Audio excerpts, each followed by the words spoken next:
예, 오늘의 시황 브리핑 시작하겠습니다. 엔비디아 실적이 가장 큰 뉴스긴 했는데 좀 반응은 엇갈렸습니다. 예상치 상회한 거를 주목한 쪽도 있었고 반면에 이제 데이터 센터라든가 중국 관련된 이슈 이런 것들에 대해서는 좀 실망했다 이렇게 엇갈렸거든요. 엔비디아 주가는 시간의 약세 보이긴 했는데 우리 증시에서 관련주 이건 뭐 SK 하이닉스 하나죠. 뭐 SK 하이닉스가 상승을 하면서 우리 증시에는 그렇게 이제 부정적인 그런 영향을 주지는 않았던 것 같습니다. 그런데 이제 세제 개편안 이 관련된 뉴스가 오늘 은근히 시장에서 주목을 받았거든요. 그 양도세 기준이 9월 초에 결론을 내야 된다. 그리고 이제 3차 상법 개정, 그러니까 자사주 소각을 의무화하는 그런 것들이 이제 9월 중에 또 국회에 통과될 것 같다. 이런 보도들이 나오면서 지주사, 증권업종 이런 종목들이 올라갔고 이게 또 종목 수도 많잖아요. 그러다 보니까 코스피 지수도 올리고 또 상승 종목 수도 많이 나오는 그런 결과를 또 유발했던 것 같습니다.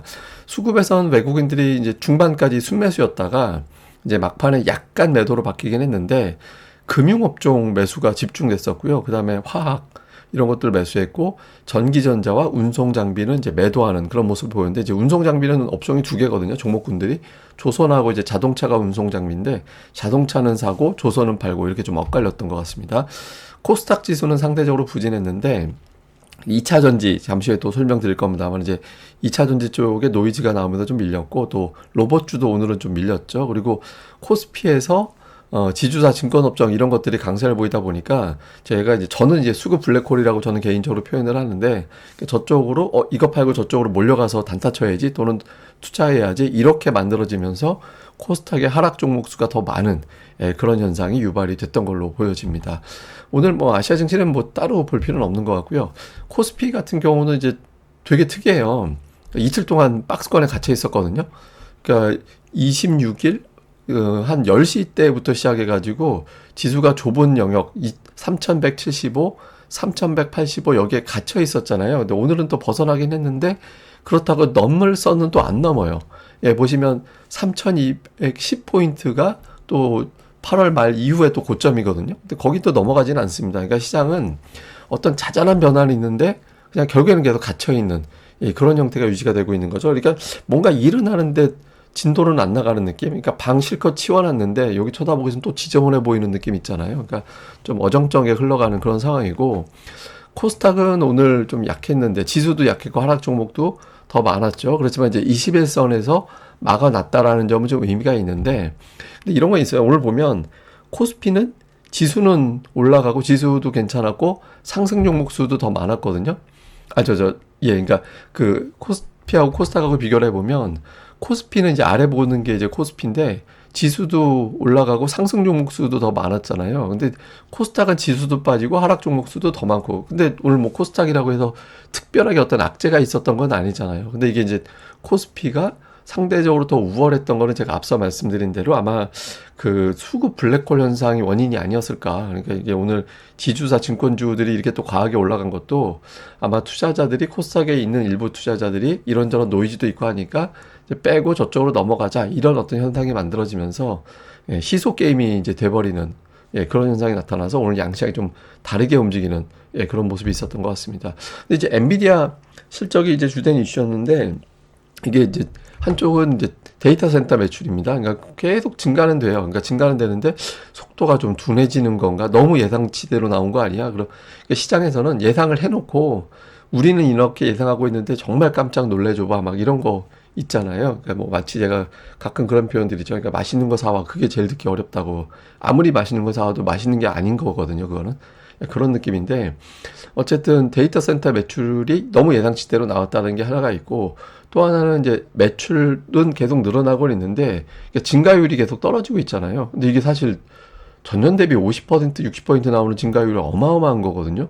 근데도 이제 시장에서는 이제는 이제 계속해서 낮아지기 시작하는 단계, 50% 밑으로 떨어지기 시작하는 단계로 접어들었다. 그러니까 이 정도 놀라는 거 가지고는 엔비디아는 원래 저런 거니까 나는 감동할 수 없어. 그러니까 이런 움직임이 좀 있죠. 근데 이거는 이제 하루 이틀 감정이고 돌아서 보면 저렇게 매출 증가되는 기업이 어디 있다고 다른 데 뭘 살 거야 이러면서 이제 다시 또 이쪽으로 들어가긴 하죠. 근데 오늘 같은 경우는 첫 번째 반응은 좀 시큰둥했다. 그래서 이제 엔비디아는 우리 증시에 하이닉스 정도만 영향을 주고 지수 자체에는 그렇게 크게 영향을 주지는 않았다. 이렇게 볼 수 있겠습니다.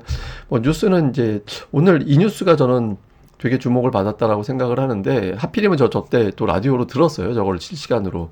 그 이소영 의원이 양도세 대주주 기준의 결론이 너무 늦고 있다.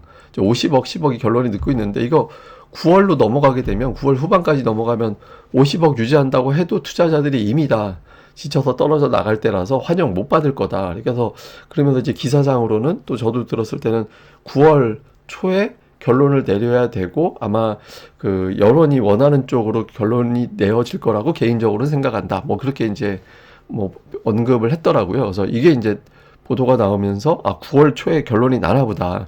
그리고 50억 유지 쪽으로 되나 보다. 그러니까 이렇게 이제 투자자들이 생각을 했던 것 같습니다. 여기에 이제 또 3차 상법 개정안이 다음 달에 추진이 될 텐데, 거기에 이제 자사주 소각 의무화 이런 게 들어가 있잖아요. 그래서 이런 것들이 이제 부각되면서 관련주가 또 지주사 뭐 증권주 이러다 보니까 이제 종목들이 급등하는 그런 이유가 됐고, 그다음에 이제 한국은행에서 이제 금리를 동결했는데, 사실 이번에 내릴 수도 있었다라고 생각을 했거든요. 근데 이제 이창용 총재가 가계부채 언급을 지난주인가요? 지지난주 해버려서, 그러니까 동결이 됐죠. 그래서 그런데 밋밋할 수도 있었는데 성장률 전망을 높였어요. 뭐 0.1%포인트니까 뭐 별거 아니긴 하지만 그동안 계속 하향만 되다가 그러니까 높이는 게 하나 나왔죠. 그래서 이제, 아, 우리나라 전망 하향은 이걸로 마무리가 되나 보다. 그러니까 이게 이제 또 은근히 시장에서는 또 든든한 백이 될 수도 있거든요. 그래서 이건 또 다행스러운 대목이고, 그 다음에 오늘 연기금이 장 초반에 한 1,000억 넘게 매수했었습니다. 그래서 이거 그 6월 이후에 처음으로 그 1,000억대 매수가 들어오나 보다. 그러니까 이런 이제 기대를 했었는데, 제가 이제 연기금을 주목하는 게 뭐냐면, 제가 세상 부러운 것 중에 하나가 다른 나라 증시 뉴스 볼 때 기관이 시장을 끌어올렸다, 막 이런 뉴스 있잖아요. 이게 이제 오늘 뭐 중국 증시 이야기하면서 그동안 중국 증시는 기관 투자자들 매수에 의해서 강세 보였다, 뭐 이런 취지의 기사였거든요. 근데 저게 우리나라도, 우리나라는 사실 외국인들 매수 안 해주면 기관들이 일관성 있게 매수하기는 사실은 쉽진 않죠. 그러니까 자금 여력도 그렇고 뭐 이제 여러 가지 측면에서 어렵긴 한데, 근데 어쨌든 연기금이 그동안에 별다른 역할이 없었거든요, 한동안. 네, 혹시 연기금이 오늘 그래도 적지 않은 규모 매수를 해서 이후에 좀 동력이 되는지, 그러니까 이걸 좀 관찰을 해봐야 될 것 같고요. 그 다음에 이제 종목 뉴스는 LNF가 오늘 코스닥 발목을 잡았거든요. 그 LNF는 코스닥 종목은 아니잖아요. 근데 LNF가 이제 그 재무 건전성 이야기도 나오고, 또 그 워런트 BW 발행을 했는데 5만 원에 행사되는 거지. 그러니까 지금 주가보다 낮은 주가에 행사해 되니까, 이거 주식으로 바꾼 사람들은 무조건 바로 팔겠네. 그럼 이거 주가 5만 원 초반까지 빠지는 거 아니냐, 그러니까 이런 걱정을 하게 된 거죠. 그래서 겹치면서 LNF 주가가 많이 빠졌고, 저거 보고 코스닥 2차 전지 들고 있던 투자들이 뭔가 악재가 터졌구나, 2차 전지 악재가 있나 보다라고 하면서 이제 그걸 던졌고, 그게 이제 코스닥 지수를 아예 밀어버리는 이제 그런 요인이 됐고요. 그다음에 엔터주도 약했는데 저게 되게 묘한 것 같아요. 그러니까 최근에 한알령 관련해서 이걸 이제 끝내주는 건지 아닌지 모호하게 계속 나오고 있거든요. 그래서 이게 아마 우리가 이제 좀 미국하고 이런저런 협상을 하고 있는 상황이잖아요. 근데 그런 것들 때문에 이제 중국이 우리나라를 약간 좀 견제하는 건가, 이렇게 해석될 수 있는 현상들이 이제 엔터 그 관련해서 좀 몇 가지 뉴스들이 나오고 있죠. 그래서 이게 이제 어떤 변동성이 되는, 사실 지금 중국이 경기 부양하느라고 굉장히 노력을 하고 있잖아요. 그래서 그런 것들이 우리가 이제 반사 이익을 수혜라고 해야 되나? 그러니까 얻을 수도 있는 상황인데, 좀 상황이 이런 뉴스가 이제 가끔 겹치면 좀 종목군들에 따라서 또 차별화가 될 수 있어서 이건 계속 또 봐야 될 것 같습니다. 자, 종목으로는 삼성전자인데, 삼성전자를 제가 뭐 보여드린 이유는 뭐냐면, 그동안에 제가 삼성전자 주가가 하락할 때마다, 21선 근처 오면 이 짐이 되게 중요한 자리라서 튕겨야 됩니다. 근데 지금 이탈됐거든요. 예, 그러니까 어제 종가에도 거의 회복시켜놨는데 오늘 다시 이탈했어요. 근데 이게 내일 하루에 보통 회복하는 건 그냥 잠깐 다친 거라서 상관이 없는데, 며칠 동안 회복을 못하면 이거는 타박상이 아니라 뭔가 좀 장기적인 어떤 부상이다, 이렇게 해석이 될 수 있습니다. 그래서 삼성전자가 이후에 이제 역할이 되게 중요해졌고요. 그 다음에 이제 에코프로비엠인데, 에코프로비엠은 제가 이걸 보여드리는 거, 제 방송 계속 보신 분들은 제가 이 얘기 한 5번 했어요. 네, 그러니까 이제 어떤 이야기를 했는지 기억이 나실 건데, 제가 에코프로비엠의 주가를 딱 보여드리면서 한 2주 전인가 3주 전인가 그때 그 알테오젠이 저점 대비 60% 정도 전후 올랐을 때 한 번의 사이클이 끝났다. 예, 그래서 근데 에코프로비엠이 그 단계에 접어들어서 이제 이때부터 이게 아예 치고 나가서 완전히 이건 새로운 시세라는 걸 보여주거나, 아니면 에코프로비엠 이외에 다른 종목이 등장을 해서 이걸 커버해주지 않으면 코스닥이 이상해질 수 있다. 그 말씀을 드렸었잖아요. 근데 이제 다행히 이제 다른 종목이 와서 코스닥을 이제 지수를 많이 흔들지는 않았는데 어쨌든 에코프로힘이 그 자리에서 결국에는 사이클이 끝난 게 돼버렸잖아요. 근데 지금 자리가 또 중요해졌어요. 여기서 이제 2차 전지가 이 근처에서 한번 튕겨주는지, 그때 큰 양봉이 나왔던 이제 그 끄트머리까지 밀렸거든요. 그러니까 이 양봉을 지워버릴 정도의 흐름이 나오면 안 되기 때문에 여기서 이제 2차 전지가 또 한 번의 어떤 반전이, 기술적 반등이 나오게 되는지 이것도 좀 필요하고, 그 다음에 이제 오늘 증권주 많이 올라갔죠. 그러니까 증권주와 지주회사 같은 경우는 이게 이제 어떤 의미가 있냐면 지금 메뚜기 장세냐, 그러니까 로봇, 마스가 오늘 증권 지주, 이제 뭐 옮겨 다니는 초단타형의 어떤 그 메뚜기 장세냐, 그러니까 여기저기 돌아다니면서 이제 단타만 치러 다니는 장세를 저는 이제 메뚜기 장세라고 표현을 하는데, 어쨌든 그런 장세인지 아니면은 이걸로 이제는 9월 초까지 이렇게 갈 건지, 그러니까 요 구도를 주목을 해봐야 될 것 같아서, 어쨌든 뭐 좀 단기적으로는 연속성 보이는 종목이 나오는지를 계속 체크를 해봐야겠습니다. 뭐 대형주는 오늘 삼성전자, 하이닉스 엇갈려는 이걸 잘 볼 필요가 있어요. 오늘 삼성전자가 떨어뜨린 지수가 7.2포인트였고 하이닉스가 올린 지수가 7.5포인트였습니다. 그러니까 두 종목이 퉁쳤잖아요. 그러니까 이건 어떤 의미냐면 지수는 아직은 가두어 두겠다는 의미예요. 근데 저게 이제 두 개 다 풀려버리면 한쪽 방향을 바라보게 하고 그것도 위쪽 방향을 바라보게 하면 지수 박스권을 벗어나겠어, 이렇게 보여지는 게 되거든요. 그래서 좀 요 구도가 어떻게 되는지가 이제 단기적으로 중요할 거고, 코스닥은 오늘 뭐 그 에코프로비엠이 알테오젠 따라가는, LNF 따라가면서 이제 전체적으로 밀렸고, 그리고 또 지주회사 이런 것들이 움직이면서 코스닥의 대형주 갖고 있는 사람들이 그쪽으로 일부는 또 넘어가면서 이제 시가총액 8위까지 빠지고 전체적으로 코스닥 자체가 좀 흔들리는, 그런 이유로 작동을 했던 것 같습니다. 자, 수급에선 외국인들이 오늘 매수로 돌아오진 않았는데 선물을 많이 샀고요.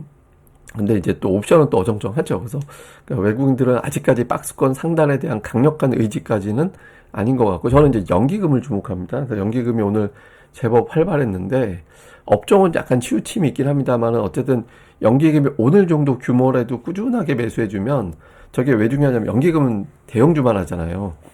얘들이 계속 산다 이래버리면 이거 하락 방향 베팅이 어렵겠는데 이렇게 들어오게 되거든요. 그래서 이후에 연기금이 받쳐주면 하락 쪽으로 장난치기가 좀 어렵게 됩니다. 이거 좀 볼 필요가 있고, 종목은 오늘 뭐 외국인들은 삼성전자 2,400억 팔아서 하이닉스 2,100억 산 거잖아요. 그래서 뭐 두 개 이제 교환한 거고, 그다음에 조선주 약간 매도 있었고, 그다음에 현대차, 기아가 들어왔습니다. 오늘 골드만삭스에서 자동차주, 한국 자동차주 좀 주목해야 된다 이렇게 하면서, 모비스는 뭐 중립 정도지만 현대차, 기아는 매수 의견을 냈잖아요. 그 영향으로 이제 보여지고요.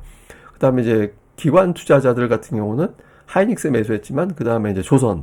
근데 조선은 또 종목별로 엇갈렸어요. 그래서 전체적으로 보면은 약간 좀 엇갈리는데, 그러니까 특징은 약간 지주회사급에 있는 종목군들, 뭐 그런 것으로 분류가 되는 기업들을 매수해서 이게 상법 개정이나 이런 것들을 좀 대비한 거 아닌가, 이렇게 이제 추정이 되고요. 그 다음에 코스닥 쪽에서 외국인들은 약간 업종으로 골라 담긴 했는데 매수 쪽에 반도체 쪽이 되게 많았습니다. 이게 하나마이크론은 뭐 분할 선언했다가 이제 다시 철수하기도 했죠. 근데 어쨌든 하나마이크론을 비롯해서 반도체로 분류되는 종목군들이 많이 포진해 있는, 그런 모습이 있었고, 기관은 이제 엔터주, 기관이 그동안 이제 엔터주 정말 정성껏 매수했는데 엔터와 미디어가 이제 중국 쪽에서 뭔가 이상하게 돌아가나 보다라고 해서 매도가 좀 있었고, 매수 쪽에서는 여기도 이렇게 약간 반도체 쪽이 있긴 한데 전체적으로는 좀 골라 담는 느낌? 그런 형태의 매매를 보인 게 특징이었습니다. 자, 뭐 증시 상황은 이제 엔비디아 실적이 나왔기 때문에, 그러니까 미국에서 이제 오늘 시간에서 3% 정도 빠졌잖아요. 그러니까 우리나라에서는 오늘 엔비디아가 마이너스 3% 정도 되겠구나라고 생각을 하고 증시가 반응을 한 거였어요. 근데 이제 여기서 예를 들어서 뭐 한 보합 정도로 회복이 된다든가, 아니면 반대로 이제 마이너스 5% 빠진다든가 이래버리면 이제 조금 영향을 줄 수 있죠. 그래서 엔비디아 실적 이후에 이제 AI주들. 그 다음에 내일 밤이 저는 되게 중요한데, 현재까지 3개 이벤트가 잘 넘겼어요. 그러니까 잭슨홀 미팅, 한미 정상회담. 그 다음에, 엔비디아 실적은 숫자만 놓고 보면은 되게 잘 넘어오고 있거든요. 근데 이제 PC가 되게 중요하죠. 그러니까 이게 잘 나오면 9월 금리나 확정적 이렇게 될 수 있어서, 어쨌든 선제적으로 금리와 달러가 어떻게 움직이는지, 그 다음에 로봇주, 마스가 오늘은 마스크는 조선주 얘기하는 겁니다. 그다음에 금융 플러스 지주사로 이어지는 메뚜기 장세인데 저게 메뚜기가 아니라 자세를 잡기 시작할 수도 있거든요. 그래서 하루 반나절 이상 안 가더라고요. 요즘 같아서는. 그러니까 이틀 이상 넘어가는 종목이 나오기 시작하는지 이게 이제 주도주가 나오면 시장이 바뀌거든요. 그래서 그런 구도가 되느냐. 그다음에 외국인들이 오늘 좀 매수하나 보다 했는데 이제 결국에는 동시효과에서 매도로 바뀌었거든요. 그래서 외국인 투자자들의 매도가 유지가 되는 것 자체는 박스권을 넘기기 어렵다라는 의미가 될 수 있어서 이것도 되게 중요할 것 같습니다. 자, 오늘 그 엔비디아 가지고 로이터에서 이제 어떤 기사를 냈냐면 전설적인 실적이 아니라 그냥 멋진 실적이었다. 그러니까 이런 표현을 하더라고요. 그러니까 이게 굉장히 뭐 전설의 어떤 실적을 그동안 냈었는데 그냥 멋진데 근데 저건 그냥 뭐 이런 거 있잖아요. 그러니까 엔비디아가 이제 얼마면 되겠니 막 약간 그런 느낌인 것 같아요. 그래서 막 어정쩡한데 근데 이제 그렇다고 엔비디아가 꺾이는 거냐? 제가 아까도 말씀드린 대로 지금 엔비디아 같은 매출 증가율을 보이는 종목이 별로 없어요. 예, 그래서 과거를 한번 돌이켜보면 애플이 아이폰을 만들어서 스마트폰 시장을 만들어내면서 시장 대비 압도적인 거. 이게 이제 애플하고 S&P 500 지수를 비교해서 올라가면 애플이 더 강했다라는 의미가 되거든요. 그래서 이걸 이제 비교를 해보면 뭐 이게 한 4년 갔어요. 예, 한 4년 정도? 그러니까 애플이 스마트폰을 어떤 도입을 하면서 하나의 상징적인 종목이 되고 그 과정에서 한 4년 정도 올라왔거든요. 근데 지금 그 엔비디아 같은 경우는 2년 정도밖에 안 갔어요. 그래서 아직까지는 아마 그 상승폭은 둔해질 수는 있겠지만 공간은 아직 열려 있는 거 아닌가. 그래서 이게 왜 이야기를 하냐면 엔비디아가 올라간다라고 예측을 한다기보다는 아직까지 엔비디아 때문에 미증시가 깨질 것 같지는 않다. 예, 뭐 제가 이제 어제 올려드린 겁니다만은 뭐 당일날은 이렇게 변동성이 나오긴 한데 지금 돌이켜보면 어쨌든 최고치 와 있잖아요. 저때 뭐 주가가 6% 빠진 날도 있었고 8.5% 빠진 날도 있었는데 결과적으로는 최고치 와 있죠. 그러니까 엔비디아에 너무 집착하지 말고 엔비디아가 뭐 어떻게 영향을 이거에 집착하지 말고 지금 우리 증시의 어떤 종목 구도가 메뚜기가 되느냐 주도주가 나오느냐 이게 되게 중요할 때니까 이 부분에 집중하는 게 필요할 것 같다. 이렇게 이제 보시면 될 것 같습니다. 예, 저는 또 다음에 뵙겠습니다. 이 방송 구독하기와 좋아요, 꼭 부탁드립니다. 감사합니다.